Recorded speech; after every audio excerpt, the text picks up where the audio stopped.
Alright,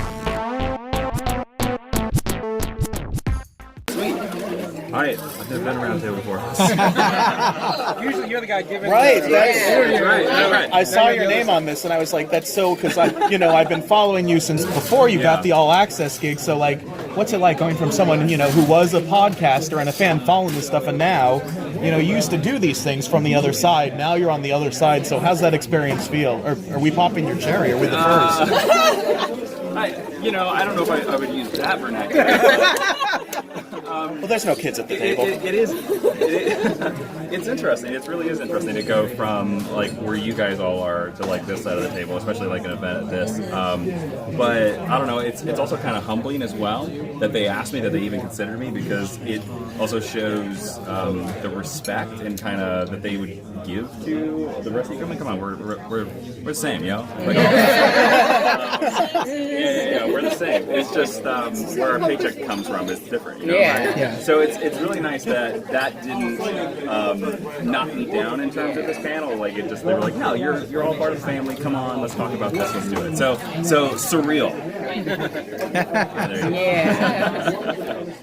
This is a very important issue that we were talking about on the panel, obviously PTSD, and it doesn't get enough play. Do you think you have seen a good effect from what's been going on recently with like what Tom King's been working on, etc.? Yeah, I do think. I do think it's increasing, and I talked about it on the panel, that I think it's simply more to do with a numbers game. Really, is what I think. I think there are more and more people out there that are suffering from this disease than weren't 10 years ago, and so I think that's leading the issue to be talked about more. There is a Netflix show from a distinguished competitor that really deals with this issue that I shall not name, but I think it deals with this issue really you guys are the distinguished competition. Well, yes, but we're calling them the distinguished competition. The company that shall not be named, that has mouse ears. They made an excellent show that really deals with PTSD, and I thought it was like one of the best representations of PTSD out there.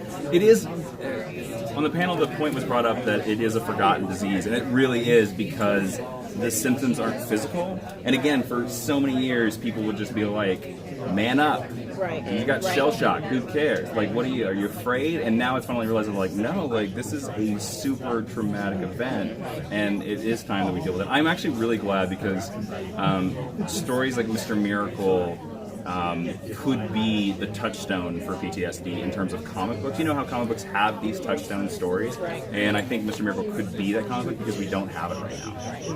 In your panel, you talked a lot about post-traumatic stress as it relates to the military and servicemen and servicewomen, but it was also made very distinct that PTSD is about trauma and not about war. So it seems like we're in a culture now where you pretty much have to have that war experience to validate your trauma.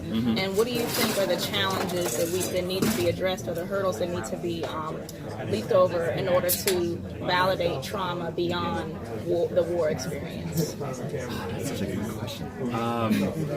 I think it's the same thing that everything in human society is incremental, like a little piece by little piece by little piece. And I think with the acceptance of the war trauma and veterans and stuff like that, I think it will translate into trauma of the other events.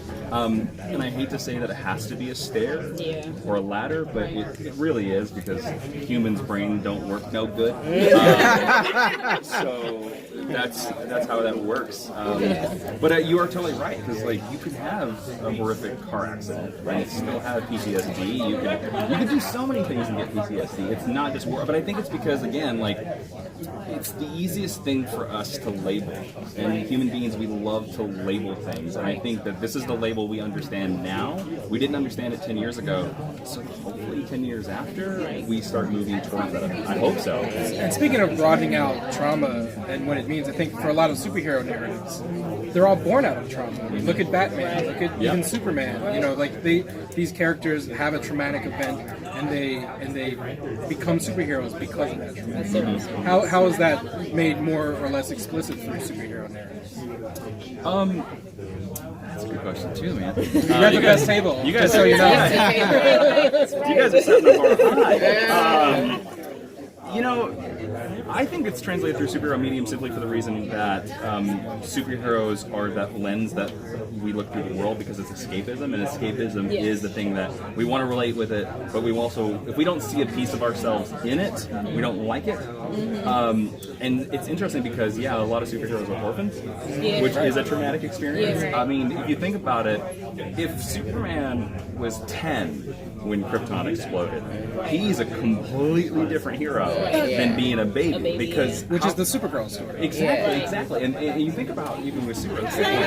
Think about with Supergirl, like her PTSD has to be insane.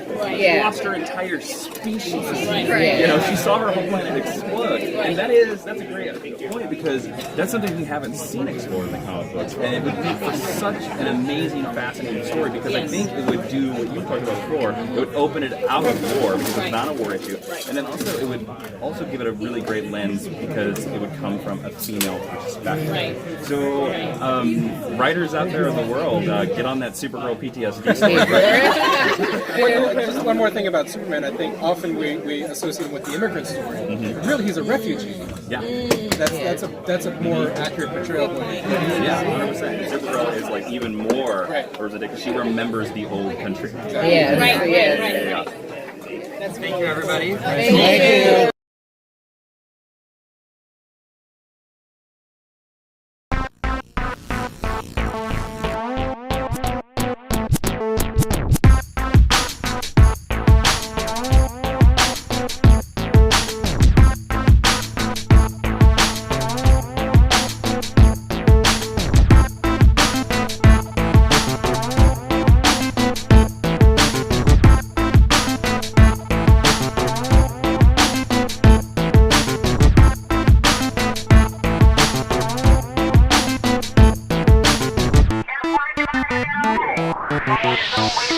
Wait.